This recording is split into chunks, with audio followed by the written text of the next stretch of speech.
Hi guys, ഇന്നലത്തെ eviction എല്ലാവരും കണ്ടായിരുന്നല്ലോ. മസ്താനി പുറത്തു പോകുന്ന സമയത്ത് അക്ബറും റനയും ആര്യനും കൂടെ കാണിച്ചു കൂട്ടിയ കോപ്രായങ്ങൾ. സത്യത്തിൽ അവരെന്തിനാണ് അങ്ങനെ കാണിച്ചതെന്ന് എനിക്കിപ്പോഴും ഭയങ്കരമായിട്ട് ഒരു അതിശയം തോന്നുന്നു. കാരണം എവിക്ഷനിൽ ആര് പുറത്തു പോകും, ആര് നിൽക്കുമെന്ന് ഇവർക്ക് വല്ല ഉറപ്പുണ്ടോ? അപ്പാനി ശരത്ത് പോയപ്പോൾ മസ്താനി ഇങ്ങനെ കാണിച്ചു, അതും തെറ്റാണ്.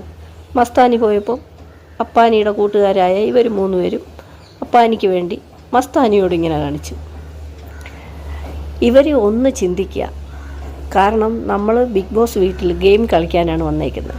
ഗെയിമിൻ്റെ ഭാഗമായിട്ട് പലരോടും പലതും സംസാരിക്കേണ്ടി വരും, ശത്രുതയുണ്ടാകും, പല രീതിയിലുള്ള കാര്യങ്ങൾ അവിടെ സംസാരിക്കേണ്ടി വരും. അതെല്ലാം ബിഗ് ബോസ് വീടിനകത്ത്. പുറത്തിറങ്ങിയിട്ടത് വേണ്ട. നിങ്ങൾ ആർക്ക് വേണമെങ്കിലും എപ്പോൾ വേണമെങ്കിലും പുറത്തു പോകാം. പച്ചയില വീഴുമ്പോൾ പഴുത്തയില ചിരിക്കുമെന്ന് പറഞ്ഞതുപോലെ അപ്പാനി പോയപ്പം സന്തോഷം കൈയടിച്ചും ചാടിത്തുള്ളിയും മസ്താനി പ്രകടിപ്പിച്ചു. മസ്താനി പോയപ്പോൾ ഇവർ. ഇനിയെങ്കിലും അതിനകത്ത് നിൽക്കുന്നവർ ഒന്ന് മനസ്സിലാക്കുക. ഒരാൾ പുറത്തു പോകുമ്പം അവരോടുള്ള വൈരാഗ്യത്തിൽ നിങ്ങൾ സന്തോഷം പ്രകടിപ്പിക്കുമ്പോൾ നിങ്ങളുടെ ചീഞ്ഞ മനസ്സും പ്രവൃത്തിയാണ് അവിടെ കാണിക്കുന്നത്. കാരണം നിങ്ങളുടെ ഗെയിം കളി മാത്രമല്ല അവിടെ എല്ലാവരും ശ്രദ്ധിക്കുന്നത്, നിങ്ങളുടെ നല്ല പെരുമാറ്റവും കൂടെ ആൾക്കാർ ശ്രദ്ധിച്ചു.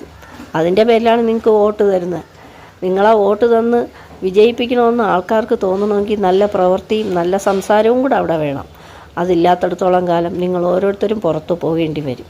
നിങ്ങളതൊന്ന് ചിന്തിക്കുക. വെറും നീച പ്രവൃത്തിയായിപ്പോയി. മസ്താനിക്കത് വേണം. മസ്താനി കാണിച്ചതും വെറും ചെറ്റത്തരമാണ്. അതുകൊണ്ട് തന്നെ മസ്താനിക്ക് അനുഭവം ഉണ്ടായി. പക്ഷേ ഇനി അതിനകത്ത് നിൽക്കുന്ന നിങ്ങളിങ്ങനെ കാണിച്ചാൽ നിങ്ങൾക്കും ഈ അവസ്ഥ തന്നെ ഉണ്ടാകും. അവസാനം ഇതൊന്നും കാണിക്കാതെ മാന്യമായിട്ട് നിന്ന് ഗെയിം കളിക്കുന്ന ആണായാലും പെണ്ണായാലും അവർ കപ്പും കൊണ്ടുപോകും. അതായത് മണ്ണും ചാരി നിന്നവൻ പെണ്ണും കൊണ്ടുപോയെന്ന് പറയുന്നത് കേട്ടിട്ടില്ലേ? അതുപോലത്തെ അവസ്ഥ ഉണ്ടാകാതിരിക്കാൻ ഓരോരുത്തരും ശ്രദ്ധിച്ചും വളരെ സൂക്ഷിച്ചും ഗെയിം കളിക്കുക.